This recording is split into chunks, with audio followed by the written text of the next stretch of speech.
Hello students, in today's class we will discuss about the limitations of statistics.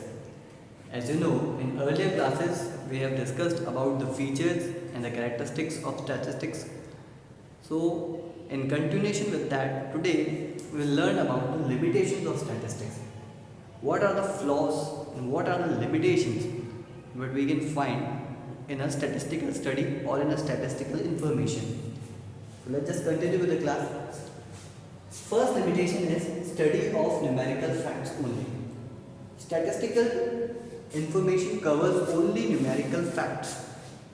No qualitative data is covered in that statistical information. किसी भी तरह की quality एक statistical data के अंदर cover नहीं होती है, ठीक है। फॉर एग्जांपल सिर्फ ये नंबर्स लेता है। फॉर एग्जांपल कि किसी ने किसी बिजनेस को बहुत नुकसान हुआ, लॉस हो गया, ठीक है। अब लॉस देख के हम सिर्फ ये अजम्पशन, वो लॉस का जो नंबर है वो देख के हम अजम्पशन लगा लेंगे कि यार ये बिज़नेस को बहुत नुकसान हो गया, ये बिज़नेस ख़राब है, ठीक है, ये बिज़नेस अच्छा नहीं है, ठीक है, एट्सेट्रा। हो सकता है उसके मैनेजमेंट में कुछ प्रॉब्लम हो गई हो सकता है किसी इम्पॉर्टेंट की पर्सन की, इम्पॉर्टेंट मैनेजर की जो सब कुछ मैनेज करता है ऑपरेशन, की डेथ हो गई हो, जिसकी वजह से बिज़नेस जो इम्बैलेंस हो गया और वो इस बार लॉस में चला गया। लेकिन वो क्वालिटेटिव डेटा हमें पता नहीं चला। किसी भी फर्म की एम्प्लॉयज़ की ऑनेस्टी, हार्ड वर्क नेचर, ये सब हमें पता नहीं चलता है, ठीक है। जितने भी इमोशंस हैं ये सब हमें पता नहीं चलते हैं स्टैटिस्टिकल इंफॉर्मेशन से। हमें सिर्फ नंबर दिखते हैं और हम उस नंबर के बेसिस पे ही अपना जजमेंट कर लेते हैं। तो पहला लिमिटेशन यही है कि statistics is a study of numerical facts only numerical facts are covered, no qualitative data is covered, which is not good, ठीक है। Second is homogeneity of data is essential. Homogeneity of data is essential, that means if different aspects are covered, अलग अलग अगर आपने items अगर लिए हैं, अलग अलग इन्फॉर्मेशन अगर आपने ली है, तो सारी इन्फॉर्मेशन सेम ही यूनिट के अंदर होनी चाहिए। अगर सेम यूनिट में अगर वो इन्फॉर्मेशन नहीं है, अलग अलग यूनिट में वो इन्फॉर्मेशन है, तो वो इन्फॉर्मेशन आपके लिए यूजफुल नहीं है, या वो इन्फॉर्मेशन आपके लिए कंपेरेबल नहीं है।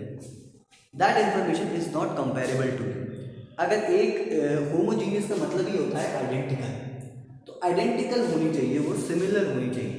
अगर एक डेटा आपने किलोमीटर्स में ले रखा है, एक डेटा आपने अगर मीटर्स में ले रखा है, तो उसको कंपेरेबल नहीं होगा, वो आपको कन्वर्ट करना पड़ेगा।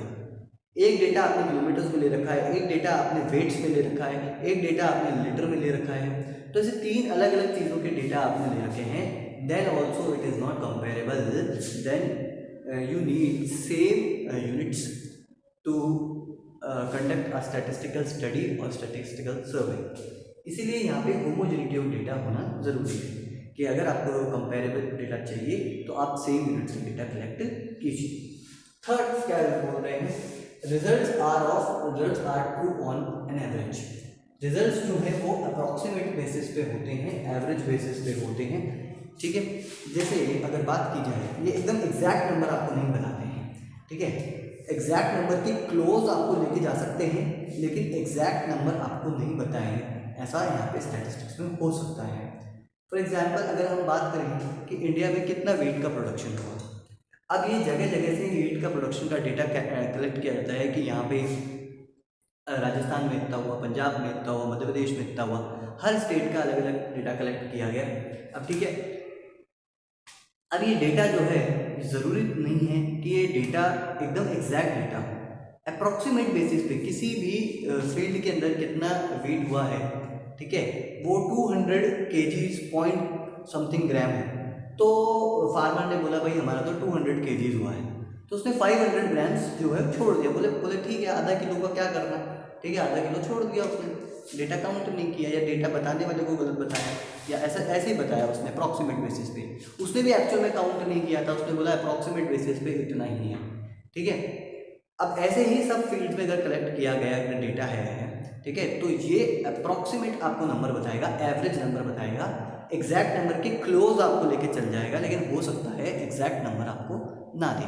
तो एक लिमिटेशन यहाँ पे भी है, ये है कि ये एग्जैक्ट नंबर आपको हो सकता है नहीं बताए, एवरेज पे ही हमको रिलाई करना पड़ता है स्टैटिक्स में, एवरेज से ही हमको सेटिस्फाई होना पड़ता है। चलिए नेक्स्ट है without reference result may be wrong. ठीक है, विदाउट रेफरेंस जो है result may be wrong. Reference के बिना जो ये रिजल्ट हैं वो आपके गलत हो सकते हैं। आप जो कंक्लूजन ड्रॉ कर रहे हैं, जो रिजल्ट जो ड्रॉ कर रहे हैं वो हो सकता है गलत हो। ठीक है, फॉर एग्जांपल ये 2 स्टूडेंट्स का मैंने एग्जांपल लिया। अब इसके फर्स्ट टेस्ट में 30 मार्क्स आए थे, इसके सेकंड टेस्ट में 20 मार्क्स आए थे, फिर 10 मार्क्स आए थे लास्ट टेस्ट में। ऐसे ही बी के फर्स्ट टेस्ट में 10 मार्क्स, फिर 20 मार्क्स, फिर 30 मार्क्स लास्ट टेस्ट में। अलग अलग टेस्ट में ये मार्क्स हैं इनके। अगर देखा जाए तो दोनों का टोटल 60 आ रहा है। तो देखिए जब ये रिजल्ट लेने आए और सर उनको सिर्फ बता दिया जाए कि आपके 60 मार्क्स हैं, तो ए और बी जो है सेम हो गए। ठीक है, ए और बी बोलेंगे तेरे भी 60 मेरे भी 60, हम सेम। ठीक है, रेफरेंस इनको नहीं दिया गया, बस इनको मार्क्स बताया गया, इनकी परसेंटेज बताई गई जो सेम आ रही थी। लेकिन अब रेफरेंस दिया जाए, बताया जाए कि आपके मार्क्स पहले इतने थे, फिर इतने थे, फिर इतने थे, आपके ऐसे ऐसे हुए हैं। तो अब आप यहाँ पे देखेंगे ए और बी सेम नहीं है। ए में देखिए कंटिन्यूस डिक्लाइन आपको दिख रहा है, ए ने पढ़ाई पे ध्यान देना बंद कर दिया इसलिए उसके मार्क्स गिर गए, और बी ने पढ़ाई पे देना स्टार्ट किया इसलिए उसके मार्क्स बढ़ गए। ठीक है, बी के मार्क्स बढ़ गए। तो दोनों विद रेफरेंस बात की जाए तो हम सही रिजल्ट निकाल सकते हैं कि बी सही ट्रैक पे, ए गलत ट्रैक पे। लेकिन विदाउट रेफरेंस अगर बात की जाए, अगर मैं विदाउट रेफरेंस से छुपा लूँ और बोल दूँ कि 60 मार्क्स हैं, ठीक है, विदाउट रेफरेंस रिजल्ट जो हम ड्रॉ करेंगे कि ए और बी सेम बच्चे हैं, दोनों बराबर है, ए की भी 60 बी की भी 60, तो ये गलत होगा। रिजल्ट जो हम ड्रॉ कर रहे हैं conclusion that is wrong conclusion. चलिए नेक्स्ट बोलते हैं यूज्ड ओनली बाय एक्सपर्ट्स। देखिए स्टैटिस्टिकल इन्फॉर्मेशन थोड़ी सी कॉम्प्लेक्स होती है। स्टैटिस्टिकल इन्फॉर्मेशन में कुछ डेटा जो है वो कुछ यूनिट्स में होता है। तो ये सारी जो कॉम्प्लेक्सिटी है वो बहुत बार common man it is not possible, it is not easy for common man to understand. That's why statistical information is mostly used by experts. Diagram में अगर प्रेजेंट किया जाए तो डायग्राम सबको समझ में आता है, कॉमन मैन को भी समझ में आता है। ठीक है, एक डायग्राम इंडिया का मैप बनाया जाए और उसमें देखिए मार्क किया जाए कि रेड वाले जो एरियाज़ हैं वहाँ पे कम बारिश हुई है, ठीक है, ग्रीन वाले जो एरियाज़ हैं वहाँ पे अच्छी बारिश हुई है। तो ये अगर डायग्राम से अगर आपको समझाया जाए इंडिया के मैप पे तो हो सकता है सब समझ लेंगे। लेकिन अगर स्टैटिस्टिकल इन्फॉर्मेशन दे दिया जाए, नंबर दे दिया जाए कि राजस्थान में इतने मिलीमीटर रेनफॉल हुई है, इसमें पंजाब में इतनी मिलीमीटर हुई है, महाराष्ट्र में इतनी हुई है, ऐसे आपको नंबर्स दे दिए तो हो सकता है सबके समझ में ना आए। हमको क्या पता अच्छी रेनफॉल कौन सी होती है, बुरी रेनफॉल कौन सी होती है, कितने मिलीमीटर रिक्वायर्ड होते हैं हमें नहीं पता, तो हम ये इन्फॉर्मेशन नहीं समझ पाएंगे। हाँ, लेकिन डायग्राम जो होगा उससे हम समझ पाएंगे अगर ऐसा कुछ डायग्राम होगा तो इसीलिए स्टैटिस्टिकल नंबर वाली जो इन्फॉर्मेशन है that is mostly use by experts या oftenly use by experts. Experts इसे यूज कर पाते हैं, कॉमन मैन इसे कभी कभी यूज नहीं कर पाता है। ठीक है, लास्ट है हमारा प्रोन टू मिसयूज। मिसयूज भी इस इंफॉर्मेशन का किया जा सकता है। ठीक है, अगर देखिए मेरे को अपने हिसाब से आपको कन्विंस करना है तो मैं स्टैटिस्टिकल इन्फॉर्मेशन अपने हिसाब से बताऊंगा, किसी और को अगर आपके हिसाब से उसको कन्विंस करना है आपको तो वो अपने हिसाब से इन्फॉर्मेशन बताएगा।